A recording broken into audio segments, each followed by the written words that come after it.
भाजप विरोधात जनतेत मोठा असंतोष आहे। मात्र तरीही ईव्हीएम घोटाळा करून भाजप जिंकलं तर देशात असंतोषाचा भडका उडेल असा दावा उद्धव ठाकरेंनी केलाय।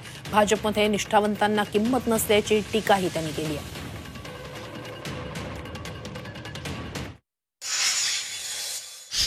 मला आता अशी एक भीती वाटते की ईव्हीएम हे काही करू न करू पण जनतेत असा एक गैरसमज पसरवला जातोय की जिंकत आहेतच पण जिंकत नाहीयेत।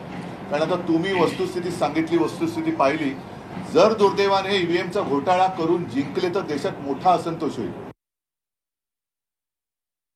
मोदीजी असतील, अमित शहाजी असतील यांची नावं सुद्धा मी जेव्हा ऐकली नव्हती त्यावेळेपासून मी नितीन गडकरींचं नाव ऐकलंय आणि त्यांच्यासोबत काम केलेलं आहे। भारतीय जनता पक्षाचे एक निष्ठावंत कार्यकर्ता आणि त्यांनी शिवसेना प्रमुखांचं जे स्वप्न होतं मुंबई पुणे रस्ता हे विक्रमी वेळेत पूर्ण करून दाखवलं।